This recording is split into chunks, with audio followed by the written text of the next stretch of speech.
방송에서 제공하는 투자 정보는 투자 판단에 대한 조언입니다. 방송에서 제공하는 주식의 가치, 가격 상승 및 가격 하락에 대해서는 방송사에서 보장하지 않습니다.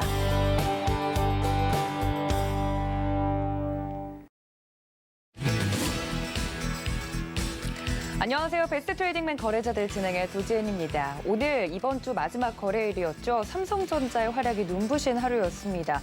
2,500 턱밑까지 올라온 코스피 지수, 여러분들은 이런 시장에서 어떤 수익률을 내고 계신가요? 오늘도 시장에 대한 이슈부터 종목 이야기까지 다양하게 준비를 했으니까 저희와 함께 해보시면서 이번 주 잘 마무리해 보시길 바랍니다. 두 분 방송에서 제공해 드릴 정보는 투자 판단에 대한 조언일 뿐 해당 주식의 가치나 수익률을 보장하고 있지는 않고요. 또 서울경제TV는 자본시장 통합법 준수하고 있습니다. 1:1 투자 상담과 유사 소신행위 등 모든 불법 사항을 엄중하게 금지하고 있다는 말씀까지 전해드리면서 금요일이니만큼 베스트 트레이딩맨 거래자들 힘차게 출발합니다.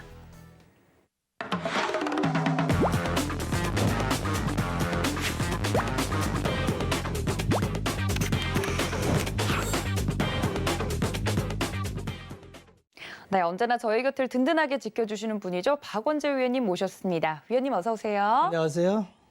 네, 저희 위원님과 함께 오늘도 금요일장 잘 정리를 해보도록 하겠습니다. 그 전에 오늘 시장에 좀 들어가기 전에 위원님께서 주말인데도 불구하고 강연회를 좀 준비하고 있다 이런 이야기를 들었어요. 맞아요. 주말에 가면 어떤 이야기를 들을 수 있는지 궁금한데 살짝 이야기 좀 해주세요. 이번 한 주 동안 화두가 성장주냐 가치주냐 이 얘기였죠. 그렇죠.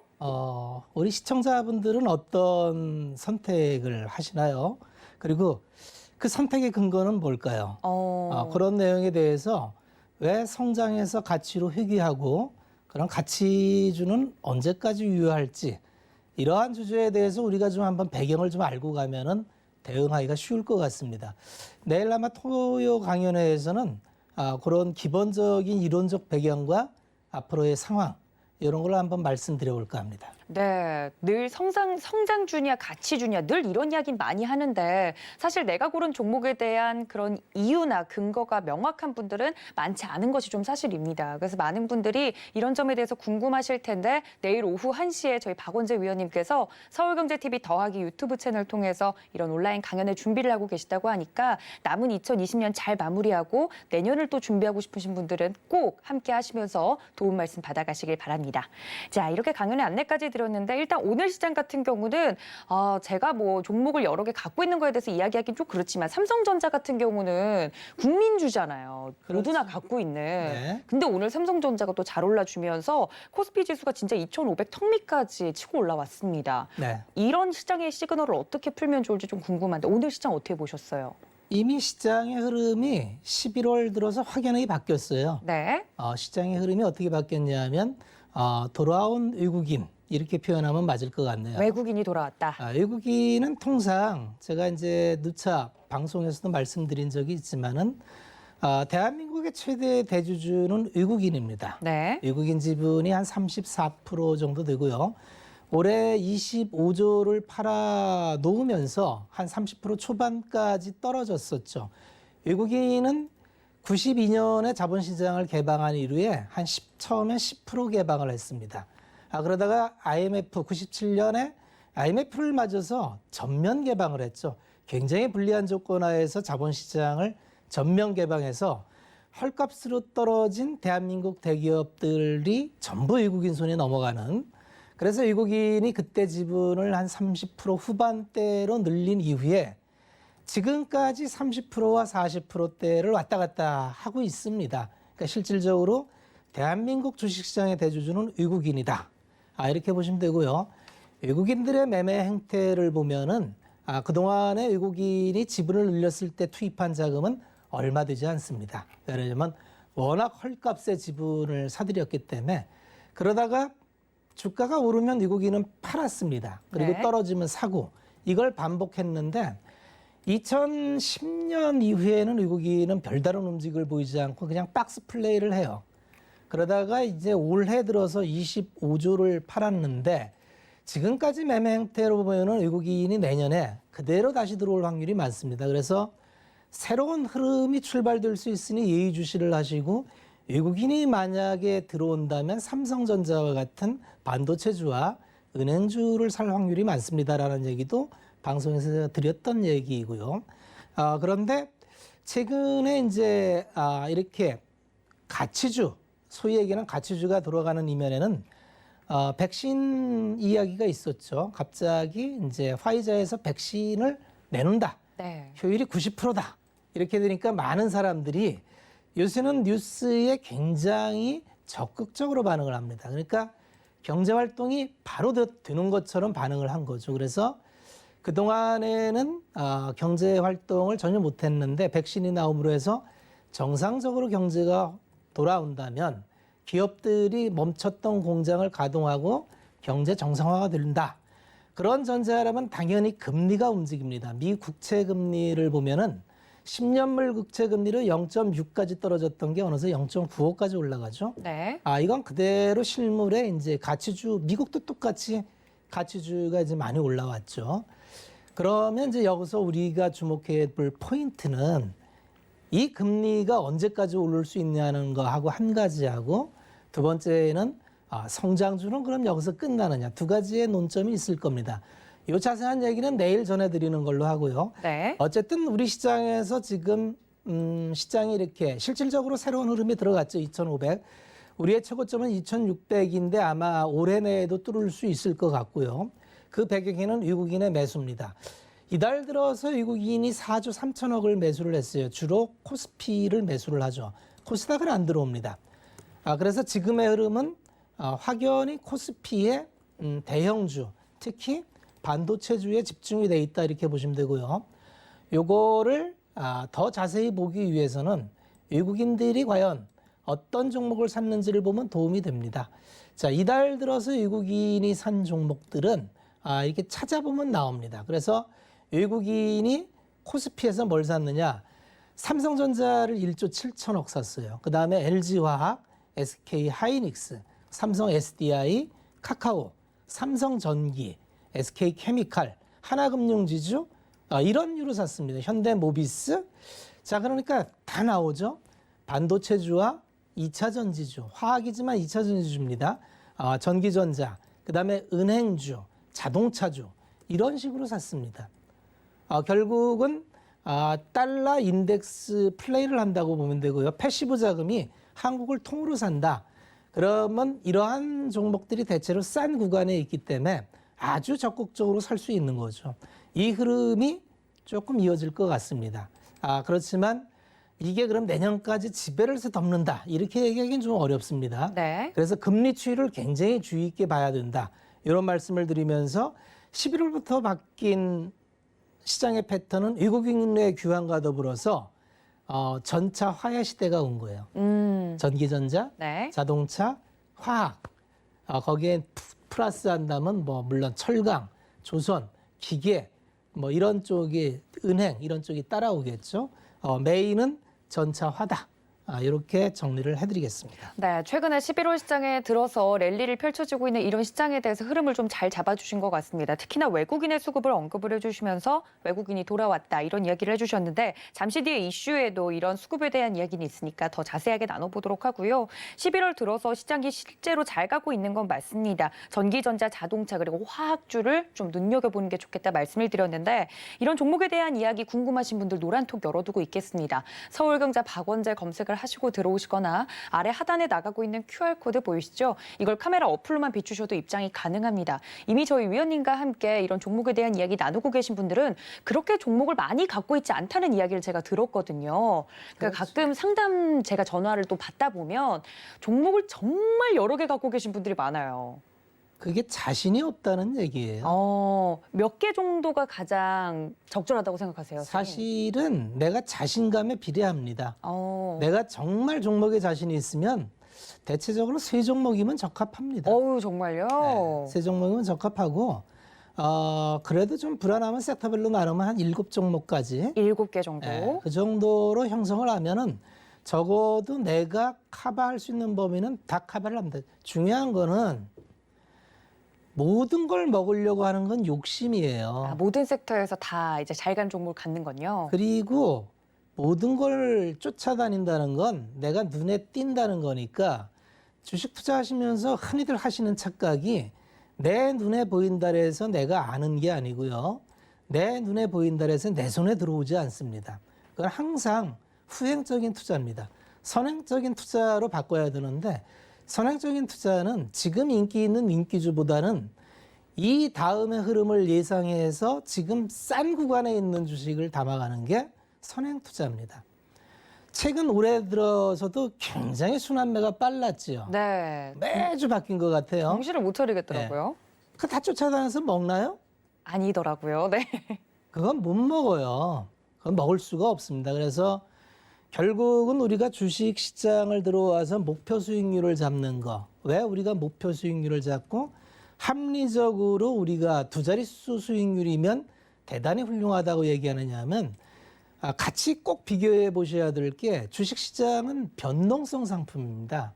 그래서 올라가는 것만 생각하지 말고 떨어지는 것도 묶어서 변동성인데 대체적으로 올라가는 각도보다 떨어지는 각도가 굉장히 급하게 떨어집니다.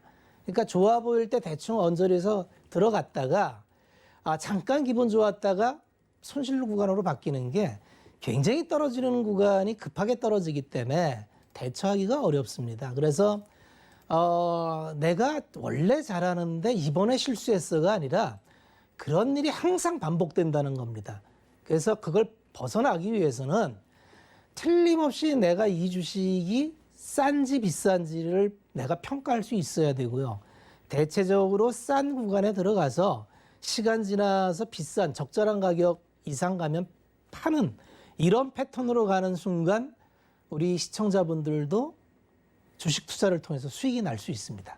근데 항상 눈에 보이는 걸 쫓아가는 투자를 하면은 언제나 엇박자가 날 겁니다. 그래서 항상 뭐 상담을 받아보면은 안타깝게도 대체적으로 그 올라가는 구간에 7구능선, 8구능선에 들어가 있어요. 고점에 또. 네, 대체적으로 7구능, 그러면 잠깐 올라가요. 근데 떨어지는 각이 예리하다 그랬죠. 왜 그러냐면 이게 기업 가치를 갖고 EPS 증가가 계속 올라가는 기업 같으면은 관계가 없는데 네. 대체적으로 이슈 따라 올라가는 종목을 따라잡다 보니까 그러면 대체적으로 내가 산 구간이 바닥도 아니고 7, 8구 능선에서 샀다는 건 떨어지는 급락각을 대처하기가 어렵습니다. 그럼 대체적으로 한 매수해서 20% 수익 났다가 순식간에 가갖고 20% 손실 날 때 상담 전화가 들어옵니다. 이 패턴을 바꿔야 돼요. 이 패턴을 바꾸려면 기업 하나라도 내가 바닥에서 돌아 나올 때 이 기업이 틀림없이 지금보다 내년 상반기에 좋아질 것 같은 그런 팩트 체크를 통해서 내가 자신을 가져야 돼요. 그게 내 종목이 되는 거고 그런 종목이 한 종목이라도 있다면 옆 차선, 옆에 추월 차선을 굳이 견는지를 안 해도 나는 내 종목을 갖고 내 목표를 달성하면 됩니다. 그래서 뭐 내가 어쨌든 이 종목을 통해서 3개월 또는 6개월 내에 30% 수익을 내겠다. 그럼 지금도 엄청나게 많은 종목이 있습니다. 그런 목적에서 종목을 고른다면 굉장히 많은 종목이 있어요. 그런데 아마 들어가서 한 2, 3개월 아무 움직임 없이 횡보할 수도 있을 겁니다.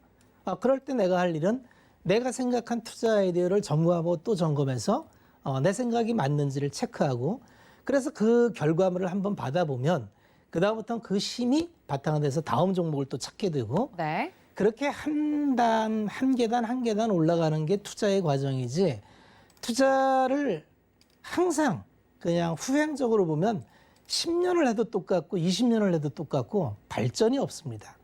그래서 항상 이랬다는 얘기, 과거형으로 얘기를 하죠. 주식은 과거형으로 얘기하는 게 아무 의미가 없습니다. 지금부터 미래형으로 얘기해야 돼요. 이 주식이 연말이나 내년에 어떨 것 같아? 라는 미래형으로 얘기를 하고 그 근거는 이러이러한 근거야. 라는 식으로 한번 관점을 바꿔보면 굉장히 할 일이 많아집니다. 왜냐하면 지나간 일은 차트 보고 다 얘기가 되는데 네. 미래는 차트가 없죠. 그렇죠. 그러니까 기업의 내용을 알아야 됩니다. 이 기업이 어떤 영업을 하며 매출 처가 어디이며 수주 예상이 어디이며 전방 시장 확장이 얼마이며 이 기업이 거래하는 게 얼마 늘어나면 이 기업이 얼마 수주가 예정되며 이런 식으로 대화가 바뀌죠. 그래서 추정 EPS를 구해봤더니 지금은 너무 싸다. 그때 들어가는 겁니다. 이런 관점까지 가려면 꽤 많은 자료와 이거 찾는 기간이 필요할 거고 힘들겠지만 이걸 한 번만이라도 해보면 그 다음부터는 할 수 있습니다. 주식 투자가 결코 쉬운 게 아니에요. 그냥 그림 보고 그림 맞추기 게임이 절대 아닙니다. 기업을 철저히 분석해서 싼 구간에 사서 적절한 가격에 팔자. 이것만 우리가 실천할 수 있다면 주식시장은 정말 우리 투자자분들한테 많은 선물을 줄 수 있습니다. 알겠습니다. 정말 대단한 이야기를 해주셨는데 과거형으로 말하지 않고 적어도 주식 투자를 하시는 분들은 미래형으로 이야기를 해야 된다 말씀을 드렸으니까 이 점까지 여러분들 꼭 기억해 주셨으면 좋겠고요. 자, 그렇다면 저희는 오늘 장을 빛냈던 이슈들부터 만나보도록 하겠습니다. 투데이 이슈 함께 만나보시죠. 네, 오늘 장중에 나왔던 이야기입니다. 대한항공과 관련된 이슈가 있었는데요. 대한항공의 아시아나항공 인수설이 돌면서 두 종목과 관련된 종목들의 흐름을 포착했습니다. 이 이슈에 대해서 이야기를 나눠보고요. 달라진 외국인, BIG는 팔고 경기 민감주에는 환승을 했다. 수급에 대한 이야기도 나눠보겠습니다. 네, 저희 박원재 위원님께서 이야기를 해주셨던 것처럼 코로나19 백신 이야기가 나오면서 이제 여행이라든지 뭐 항공이라든지 레저, 호텔 뭐 이런 쪽의 종목들이 최근에 움직임이 나왔단 말이죠. 컨택트 관련주들이. 근데 그중에서도 이 항공주와 관련된 이슈가 또 오늘 나왔습니다. 대한항공이 아예 아시아나항공을 인수하는 게 아니냐. 두 회사가 관련돼서 또 한번 항공주들이 움직임이 포착이 됐는데 뭐 이런 걸 미리 알고 선취매를 하긴 어려울 것 같긴 해요. 그래서 이제 제가 주식이라는 거를 항상 이렇게 이슈를 만들어서 이슈를 쫓아요. 네. 대한항공이 아시아나를 인수할까요? 제가 그냥 생각하기에는 안 할 것 같은데 할까요, 위원님? 자, 어렵죠. 네. 왜 이렇게 어려운 걸로 투자를 할 생각을 하시는지 답이 없는데 이거는 몰라요. 그러니까 이제 시장은 즉각 반응을 합니다. 오늘 이제 뭐 이해는 합니다. 아시아나가 이제 현산이 인수를 해줬으면 했는데 현산에서 인수를 안 한다는 건 항공업이 이제 구조적으로 그 비즈니스 모델상 접객이 돼서 턴어라운드 하기까지는 시간이 많이 필요할 거예요. 그쵸. 그게 견적이 나왔으면 바로 인수를 했을 거예요. 그런데 이제 산업은행에서는 이게 계속 이렇게 구조조정하다가 이 구조조정의 대기 순서에 있는 기업들을 안고 있으면 부담이니까 이제 해결책을 솔루션을 준 거예요. 대한항공에 동종업계고 잘 아니까 네가 한번 받을래? 돈은 내가 줄게. 돈은 내가 줄게요. 그러니까 내가 주는 돈으로 네가 한번 인수를 해서 이걸 잘 마무리 좀 했으면 좋겠다라는 취지니까 아름답죠. 네, 그림은 네. 굉장히 아름답죠. 네. 그런데 경제라는 게 그렇게 단순하지 않습니다. 왜냐하면 이제 독과점 문제가 좀 있고요. 왜냐하면 산업은행은 산업은행 입장에서 할 수 있는 얘기를 했고 또 대한항공 입장에서는 대한항공은 지금 제일 아픈 게 이제 경영권 이슈죠. 그렇죠. KCGI와 경영권 분쟁을 겪고 있는데 이거 한 칼에 해결할 수 있습니다. 산업은행이 우군이 되니까 산업은행한테 제3자 배정을 줘서 그 돈으로 아시아나의 지분을 갖고 오는 거니까 아주 대한항공 이상에서는 마다할 이유가 없는 거예요. 그러네요. 자, 산은하고 대한항공 현 경영진은 마다할 이유가 없습니다. 땡큐입니다. 그런데 KCGI는요. 말은 하늘의 날벼락이죠. 그러니까요. 그러면 내가 집어넣은 돈은 어디로 갔는데 시장의 공정 논리는 어디 갔느냐?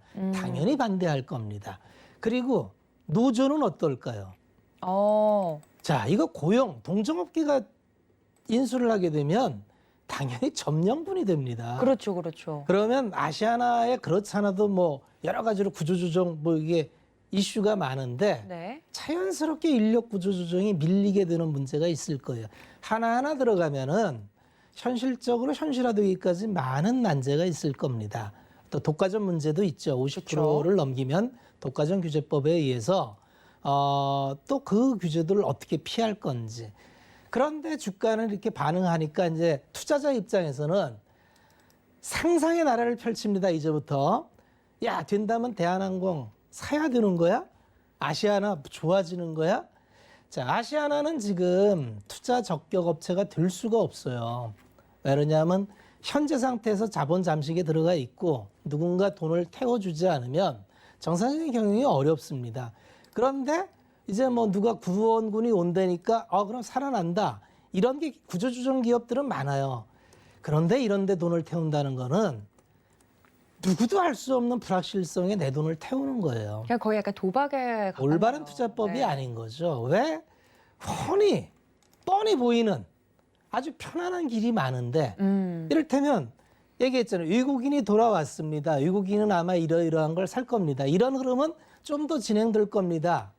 이런 확률과 대한항공이 아시아나항공을 인수하면 어떻게 될 겁니다. 자, 어떤 시나리오에 걸리겠습니까? 투자는 항상 이런 걸 결정하는 겁니다. 근데 기대 수익만 생각해요.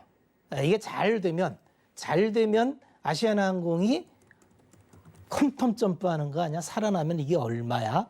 뭐 이런 상상을 하는 거죠. 그렇죠. 가장 좋은 방향으로. 투자는 상상이 아닙니다. 투자는 상상의 나래를 펼치는 게 아니라 하나씩 팩트 체크를 해나가서 그만큼씩 한 발짝 가는 거지. 그래서 투자를 하실 때 항상 그 불확실한 미래에 투자하는 거를 우리는 투기라고 합니다. 배팅이라 그래요. 투자라는 건 배팅이 아닙니다. 그냥 내가 아는 대로 확실성을 담보로 해서 아는 만큼 얹어가는 게 투자입니다. 그래서 조금 이러한 문화도 이슈 이런 게 있을 수 있습니다. 그러니까 이런 거 하려면은 철저하게 기술적 대응이 가능한 분만 해야 돼요. 그래서 진입점을 딱 잡아놓고 진입점 벗어나서 내가 용인하는 로스코 탄도를 넘어가면 칼같이 손절할 수 있는 사람들. 그러면 변동성이 크니까 이 변동성을 나는 따먹겠다는 변동성 플레이를 하는 거거든요. 네. 그런 접근 방법이 틀려야 됩니다. 뭐 이 기업의 가치, 뭐 앞으로의 상상 이런 거 하지 말고 기술적으로 내가 어디에 들어가서 어디에서 나오겠다라는 이렇게 설계를 들어가는 접근법이라면 또 변동성 플레이를 잘 하시는 분들은 또 그런 플레이 할 수도 있습니다. 다만 대부분의 일반 시청자분들은 그런 훈련이 안 돼 있으세요. 그런 플레이에 능한 사람들은 시장에서 아주 소수입니다. 오랜 기간 트레이더 양성 과정을 통해서 아주 본능적으로 손절매가 가능하고 이런 사람들이나 가능하지 그냥 남의 얘기 듣고 뒤따라가는 일반 투자자들은 가능하지가 않습니다. 그러니까 내 밥그릇이 아니다. 이렇게 생각하시면 됩니다.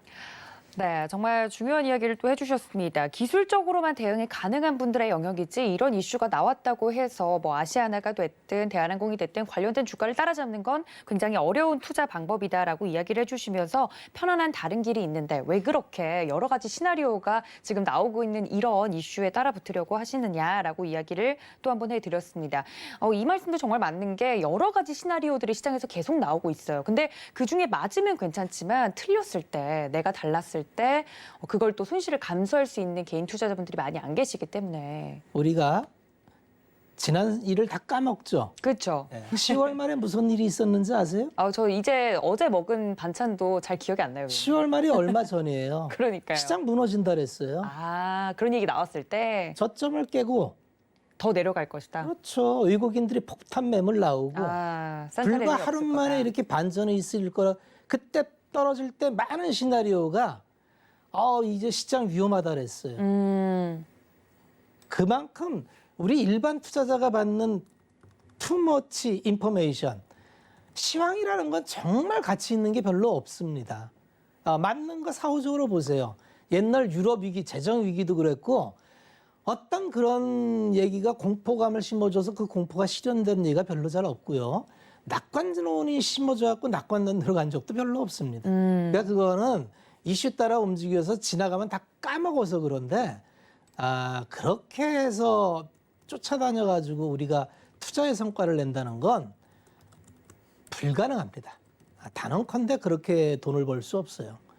섹터와 기업의 본질에 집중해서 싼 구간에 사는 데 집중하셔야 됩니다. 알겠습니다. 좀 더 본질적인 부분에 우리 개인 투자자분들이 집중하셨으면 좋겠다 말씀을 드렸습니다. 그럼 자연스럽게 다음 이슈로 좀 넘어가 볼까요? 본질적인 부분이 무엇인지 외국인의 수급에 대해서 좀 이야기를 해보도록 하겠습니다. 박원재 위원님께서도 말씀을 해주셨는데 외국인이 최근에 사고 또 팔았던 종목들을 보면 일단 샀던 종목은 BBIG라고 해서 배터리, 바이오, 인터넷, 게임 이런 종목들을 보통 이제 사드렸고요. 또 매도한 종목은 이따가 이야기를 좀 나눠보겠지만 미 대선 이후에 외국인이 순매수가 들어온 종목들을 좀 눈여겨봐야 된다 이런 이야기를 계속해 주셨습니다.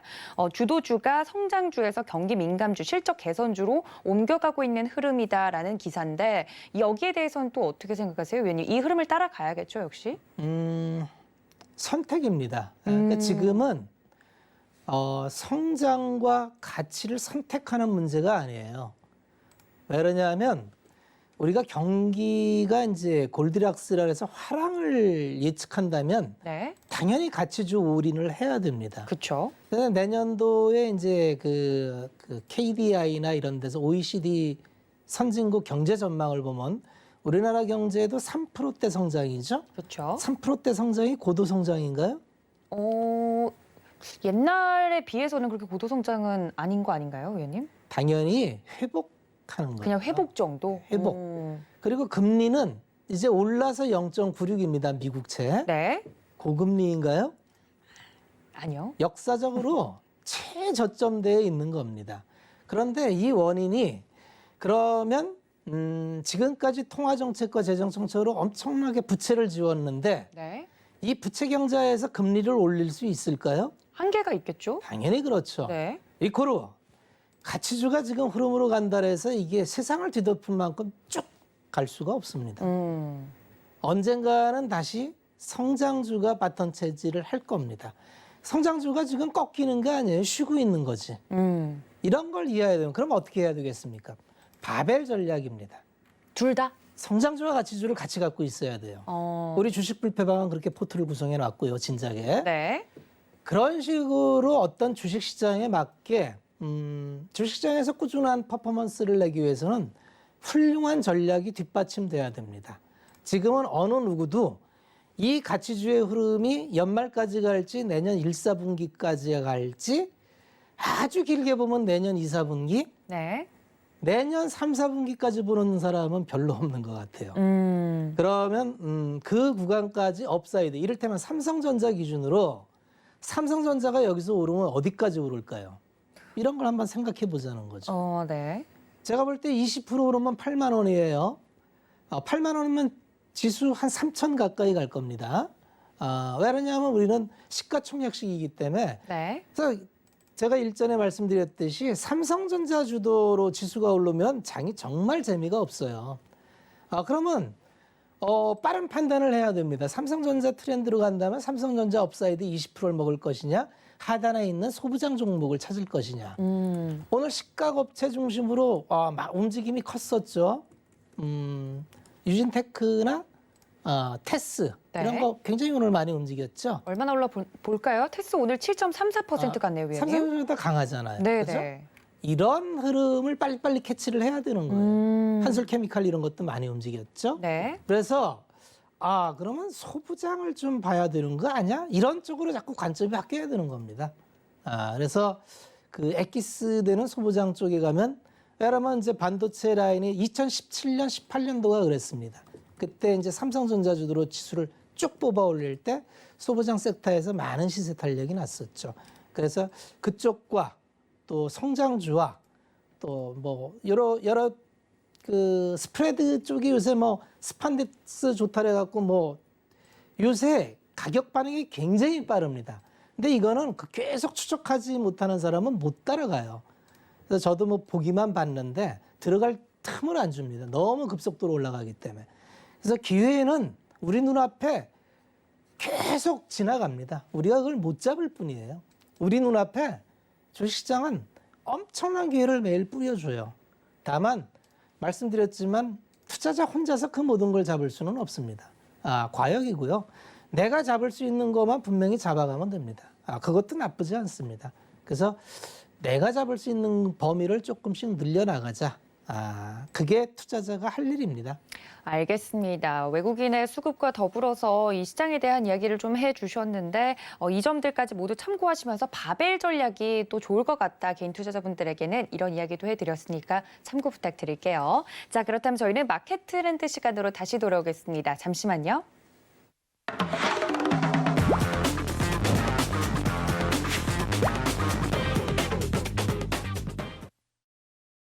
네, 그렇다면 오늘장 움직였던 업종과 종목에 대해서 조금 자세하게 이야기를 좀 나눠보도록 하겠습니다. 확실히 말씀해 주셨던 것처럼 외국인의 자금이 들어오는 그런 종목군들이 오늘도 잘 갔거든요, 위원님. 오늘 움직였던 종목 중에서 어떤 종목을 좀 눈여겨보셨을까요? 당연히 삼성전자, 하이닉스 이런 종목을 봐야겠죠. 그렇죠. 외국인이 들어오잖아요. 오늘 외국인이 들어온 거를 보면은 그냥 그대로 답이 나옵니다. 오늘 외국인이 삼성전자를 5,780억 샀죠. 하이닉스를 870억 샀고요. 네. 현대차를 780억 샀어요. LG화학을 570억 샀고 카카오를 510억 샀어요. 삼성전기 330억. 자, 만도 170억. 전차입니다. 반도체, 자동차, 2차 전지 이렇게 사고 있습니다. 이 세 섹터는 뭐냐면은 대한민국을 대표하는 기업이기도 하지만은 이제 지금 해외는 다시 팬데믹이 재확산하면서 락다운을 얘기하고 그러죠. 네. 세계에서 지금 다 락다운이 걸렸는데 정상적으로 경제 활동을 영위하고 공장 가동이 제대로 되는 나라는 우리나라하고 중국밖에 없습니다. 네. 그래서 상대적으로 굉장히 그 대한민국 기업이 어떻게 보면은 코로나19로 인해서 구근이 핀 것 같아요. 굉장히 많은 수혜를 받습니다. 지금 현대차, 기아차가 미국 시장 가서 점유율을 다시 9%대를 넘겼다는 것도 굉장히 쇼킹한 사건이고요.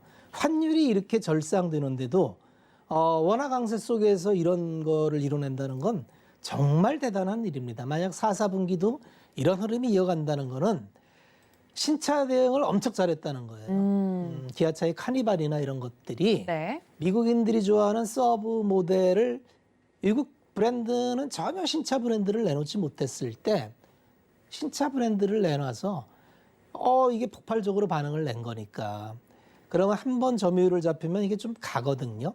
그래서 이런 것들을 좀 주목해 봐야 되고 따라서 지금 흐름은 이쪽이다는 건 부인할 수 없고요. 다만 이제 한계점이 있습니다. 지금 원화 강세가 너무 빨라요, 지나치게. 자동차 산업은 일본 차에 비해서 이러면 굉장히 좀 가격 경쟁력에 그렇죠. 영향을 미칠 텐데 다음 분기에 어떻게 되는지 좀 체크를 해볼 필요가 있고요. 네. 다만 이제 전기차 대응이 굉장히 빠릅니다. eGMP라고 이제 아이오닉 시리즈로 새로 현대차에서 내고 기아차도 이제 또 내죠. 네. 이런 것이 이제 사실은 가치주의이기도 하면서 미래차의 성장주 개념이 같이 들어가니까 어떻게 보면은 절묘하게 바벨 전략을 한 몸에 갖고 있는 게 자동차주입니다. 그래서 자동차주는 지금 시장에서 굉장히 가장 주목을 받고 있는 섹터예요. 실적도 좋고 성장도 좋고 화재가 가끔씩 나오는데 이거는 불가피합니다. 화재는 필요하기예요. 가다 보면은 자꾸 원가를 낮춰야 되기 때문에 필요한 소스를 뺍니다. 그러다 보니까 셀트팩이라고 중간에 모듈화 단계를 건너뛰고 패키징을 하려다 보니까 자꾸 주변에 이제 공정을 단순화하다 보니까 이런 사고가 나는데 이러면서 더욱더 기술은 진보할 겁니다. 그래서 화재 난 사건으로 또 이슈 해가지고 큰일 났다 이렇게 몰아가지 마시고 큰 트렌드를 보시면 성장의 흐름이 정말 대단하구나. 이런 걸 좀 느껴보면서 좀 대응을 하면은 도움이 되지 않을까 그런 말씀을 드리겠습니다. 알겠습니다. 이 자동차 관련해서는 역시나 이 화재, 공장에서 화재가 났다 이런 이슈가 늘 약간 잊을만 하면 나오는데 이런 게 악재냐고 물어보신 시청자님들도 굉장히 많으셨거든요. 그런 점에 대해서 어떻게 대응하면 좋을지도 위원님께서 팁을 주신 것 같습니다. 자, 여전히 반도체, 자동차 그리고 2차 전지다 말씀을 해주셨는데 그렇다면 내일장으로 움직일 업종도 좀 살펴보도록 하겠습니다. 당장 다음 거래일이 아니라 앞으로 이제 2020년이 얼마 안 남았잖아요, 위원님. 이젠 좀 빠르면 내년을 준비할 때가 아닌가 싶긴 한데 내년에도 그럼 봐야 될 게 반도체, 자동차, 2차 전지일까요? 당연히 그렇고요. 네. 아까 이제 삼성전자 하이닉스가 가면 소부장이 갑니다 말씀을 드렸죠. 그렇죠. 만도 얘기해 주시면서요. 그래서 이제 소부장 쪽을 잘 봐야 되고요. 그다음에 2차 전지는 꺾인 게 아니에요. 쉬고 있는 거지. 네. 당연한 얘기지만 앞으로 10년 동안 신재생과 2차 전지는 패러다임이 바뀌는 거예요. 기존에 있던 모든 질서를 바꾸는 거죠. 이 흐름은 그냥 잠깐 스쳐가는 미풍이 아니라 태풍입니다. 네. 산업계 전체를 바꿀 거고요. 그래서 아마 내일 또 얘기가 되겠습니다만 석유의 시대의 종말, 전기 시대의 도래, 이거는 그렇게 가볍게 들을 얘기가 아닙니다. 이 안에는 많은 산업 지형이 바뀔 거고요. 일단 재정을 통해서 엄청나게 돈이 쏟아 부어질 겁니다. 그리고 환경, ESG 이런 부분에 대해서 탄소 제로, 탄소 배출권 뭐 이런 거에 대해서 이제는 이게 그냥 지나가는 바람 이렇게 생각하지 마시고 이 안에 엄청난 기회가 있는데 무엇이 기회일지 정말 심각하게 한번 깊이 탐구를 해보셔야 됩니다. 이게 어쩌면 우리 투자자의 앞날을 완전히 바꿔놓을 수도 있는 그런 폭풍이다. 이렇게 말씀을 드리겠습니다. 알겠습니다. 소부장과 신재생 에너지 이것은 아예 산업계의 그 지반이 좀 바뀔 수 있는 큰 흐름이기 때문에 이 흐름을 거스르고서는 앞으로 투자하는데 이제 수익이 이런 흐름을 따라가지 못하면 수익은 뭐 고사하고 그냥 뭐 도태될 수 있다 이런 이야기를 좀 해주신 것 같아요. 자, 종목도 한번 보면은 네.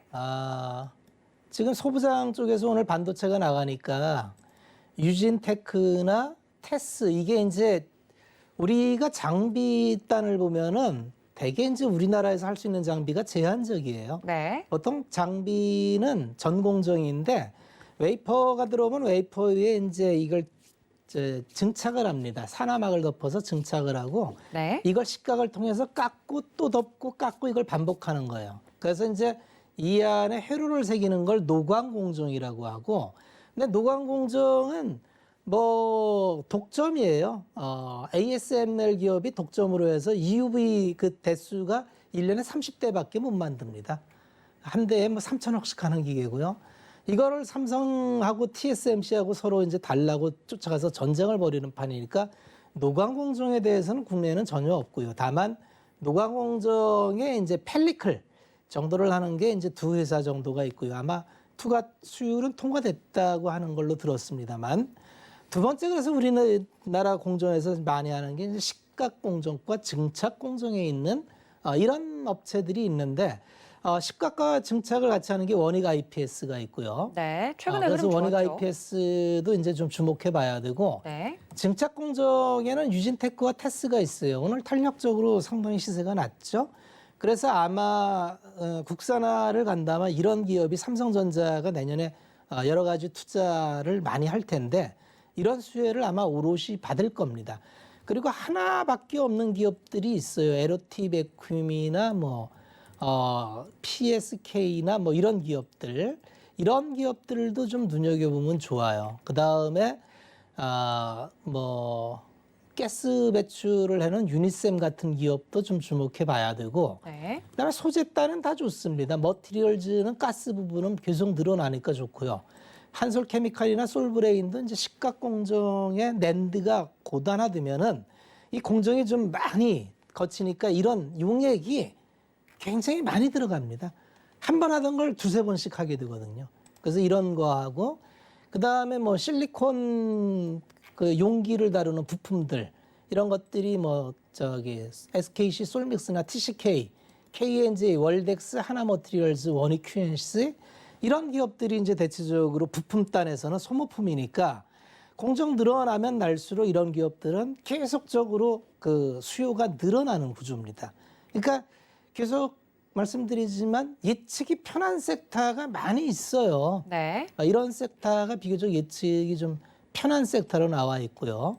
그다음에 이제 휴대폰에 들어가면은 뭐 카메라 공정 들어가는 것들은 이제 앞으로 내년도에 계속 늘어날 거고요. 다만 이제 OLED 대형 패널이 문제인데 이게 이제 삼성이 자꾸 Q&ED 쪽으로 눈길을 줘서 아직까지 확정이 안 돼 있어요. 그래서 삼성이 이게 확정이 안 되는 바람에 아마 그 OLED 디스플레이 대형 패널 쪽으로는 지금 좀 지체되고 있구나. 그래서 그런 쪽으로는 지금 다 지체되고 있습니다. 뭐 세경 하이테크, PI 첨단 소재, 이녹스 첨단 소재, 뭐 덕산, 네오록스 이런 기업들이 계속 좀 주춤주춤하죠. 그런 원인 때문에 주춤한다. 이렇게 보시면 될 것 같습니다. 뭐 알겠습니다. 종목 얘기하면 또 밤새서. 그러니까요. 다양한 또 종목에 대한 힌트를 주셨는데 이런 종목 이야기들은 노란톡에서 들어오셔서 들어보시면 더 좋을 것 같습니다. 서울경제 박원재 검색을 하시고 들어오시거나 아래 하단에 나가고 있는 QR코드 카메라 어플로만 비추셔도 입장이 가능하니까요. 들어오셔서 추가적으로 이야기 더 나눠보시면 좋을 것 같습니다. 자, 그럼 저희 마켓 트렌드 여기서 마무리하고요. 당신을 위한 한마디로 돌아오겠습니다. 잠시만요.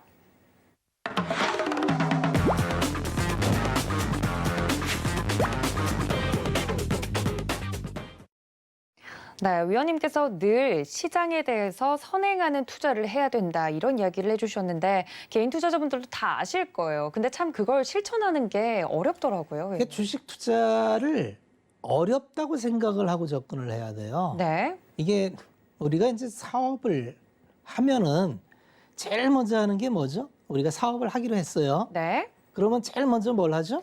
시장 분석을 좀 해야 되지 않을까요? 아니면 사업 계획서라는 걸 쓰고. 세우죠. 네. 사업 계획서를 세우면 그 안에 시장 분석이 다 들어가죠. 내가 하고자 하는 업종의 종류, 경쟁력, 주변의 상권의 뭐 이런 걸 다 보죠. 그렇죠. 그러면 이제 뭐 길거리에 서가지고 유동인구 뭐 이런 거 다 파악하잖아요. 그렇죠. 어디다 가게를 낼까 이런 거. 한마디로 구멍가게를 하거나 길거리 행상을 해도 그런 걸 하는데 주식 투자는 너무들 쉽게 들어와서 쉽게 해요. 장 좋으면 다 먹는 거 아니야? 나도 할 수 있어. 왜? 절차가 쉬운 거하고 사업이 쉬운 거하고는 틀립니다.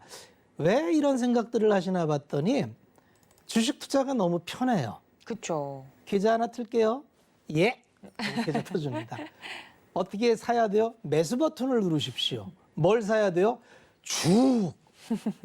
너무 친절한 사람이 많아요. 뭘 사야 돼요? 그러면 주변에서 종목이 수십 종목이 날라옵니다. 주로 이슈와 테마죠. 그렇죠. 오늘의 관심 종목. 인터넷 치면은 쭉 나와요. 뭘 치면은 뭐 그냥 이쪽 저쪽에서 이거 좋다는 종목들이 쭉 나옵니다. 나는 그 종목에 대해서 잘 알지 못하는데 이렇게 차트를 이렇게 딱 보면은 오를 것 같은 느낌이 들어요. 느낌이요, 느낌. 느낌이죠. 왜냐하면 그 기업은 처음 보는 기업이에요. 근데 느낌적으로 누가 이 기업이 좋다는 얘기를 했어요. 그러면 이게 내 잔상에 남습니다. 이 기업이 좋다는 얘기를 들었으니까 좋은 기업인데 시세를 보니까 차트가 모양 좋게 움직여서 막 움직여요. 자, 좋은 기업이라는 얘기를 들었고 차트를 보니까 좋은 모양을 갖고 왔고 그럼 이걸 사야겠구나 라고 직관적으로 움직입니다. 그래서 매수는 매수 버튼에 들어가 가지고 조금 싸게 살 욕심이 있어서 기다리려고 했는데 계속 올라가요.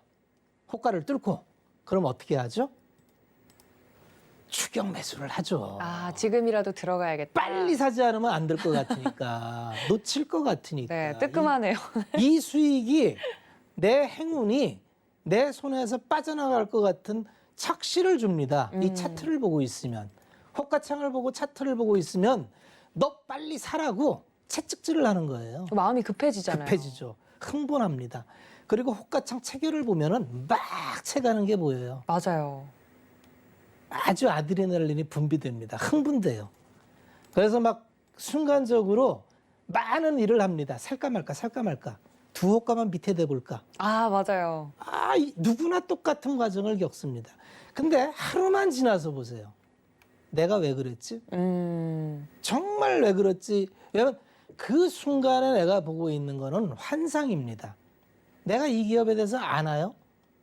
공부를 안 했어요. 내가 들은 거는 누가 좋다는 얘기 하나 들었는데 이게 내 머릿속에 좋은 기업으로 잔상이 남았어요. 네. 그리고 호가창과 차트를 보니까 막 치고 올라가니까 이게 나의 행운으로 착각을 합니다. 나만 아는 호재인 것처럼 느껴지는 그래서 그런 느낌이죠. 이건 놓치면 안 돼. 이건 꼭 잡아야 돼. 그렇게 돼 있어요. 왜 그러냐면 준 종목이 급등주잖아요. 오늘의 관심주. 그렇죠. 그러면 9시부터 10시 사이에 시세가 다 납니다. 그 소리를 9시 10분에 들었어요. 9시 30분까지 굉장히 놀라운 시세를 뽑아낼 겁니다.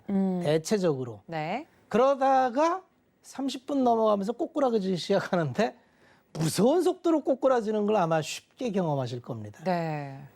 그런데 이거를 어떻게 반성하시느냐 하면 내가 실수했어라고 생각합니다. 내가 실수했어. 내가 너무 늦게 들어갔구나. 너무 늦게 들어갔고 그래서 내일은 이런 실수를 반복하지 않으리라 하고 내일 똑같은 짓을 합니다. 정말 투자는 이런 게 아닙니다. 분명히 제가 몇 번 말씀을 드렸지만 투자와 트레이딩은 틀립니다. 영역도 틀리고 하는 방법도 틀리고 전혀 다른 영역이에요. 그런데 둘 다 어렵습니다. 트레이딩을 쉽다고 생각해요. 트레이딩 정말 어렵습니다. 오히려 투자가 쉬워요. 투자는 간단한 몇 가지만 익히면 누구나 할 수 있습니다. 트레이딩은 본능을 거슬려야 되는 행동을 해야 되기 때문에 정말 어려운 손절매를 해야 되죠. 그 다음에 그 맥점을 잡아야 되는데 맥점 잡기까지 시간이 굉장히 오래 걸립니다. 눈에 띈다고 막 들어가면 안 돼요. 그래서 시가 타점을 잡는지 VIX 타점을 잡는지 전고점을 어제의 고점을 잡는지 이런 걸 다 계산을 해야 돼요. 그래서 수급, 통제, 거래량 이런 걸 다 파악을 해야 돼요. 굉장히 부지런해야 됩니다. 이슈와 테마 같으면은 어제 이미 다 공부가 돼 있어야 돼요. 오늘 트레이딩 할 걸. 네. 그렇게 준비 안 했잖아요. 그렇죠. 그렇게 트레이딩에서는 승산이 없다는 겁니다. 그러니까 트레이딩을 해도 좋은데 트레이딩이 결코 쉽지 않고 트레이딩을 통해서 뭔가를 이루는 사람은 아마 직전에 삶을 포기할 만큼 처절한 시간을 거쳐서 자기만의 티핑 포인트를 찾았을 겁니다. 그게 내게 될 수 없어요. 투자가 쉽습니다. 투자는 아주 간단한 몇 가지만 지키면 돼요. 사업 보고서 누구나 다 쓰잖아요. 상식적으로.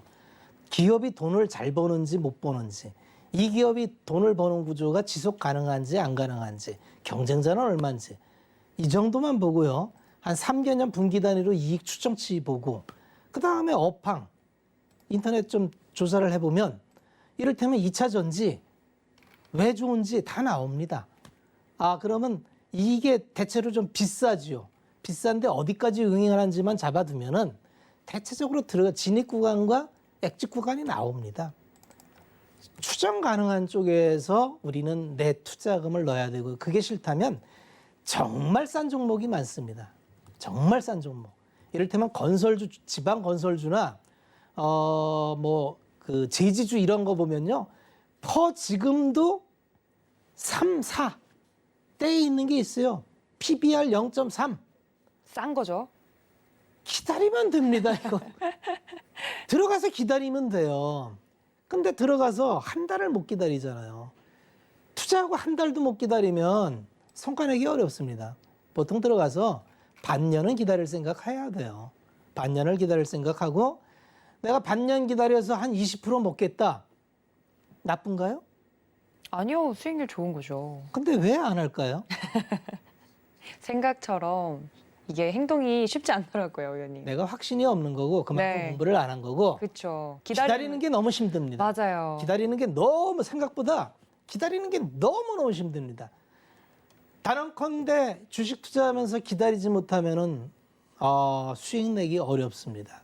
주식은 대체적으로 기다리는 과정의 일환이고요. 그 기다림은 대단한 내공을 필요로 합니다. 그래서 한 번 기다려서 성과 내는 경험을 우리 시청자분들이 꼭 한번 경험을 하셔서 제발 수익 나는 투자자로 반전되시기를 기대하겠습니다.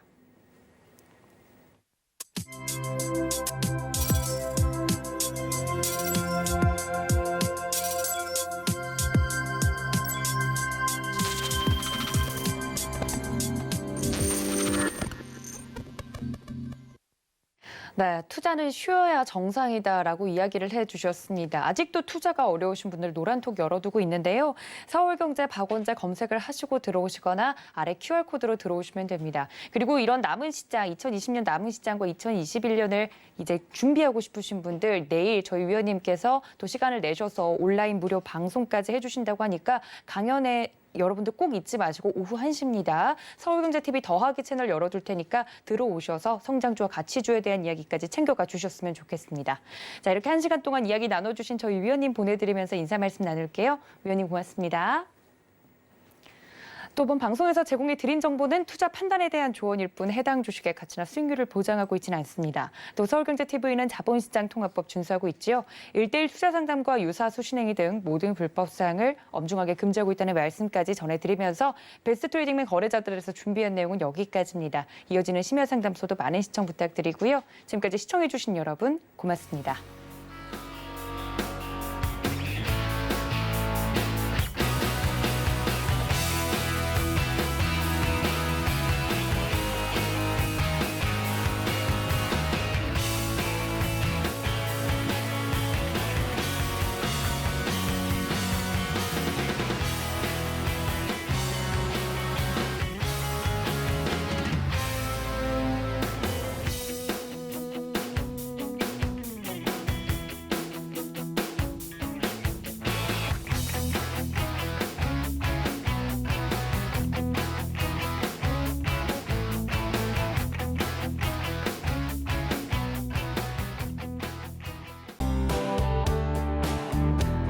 본 방송에서 제공하는 투자 정보는 투자 판단에 대한 조언입니다.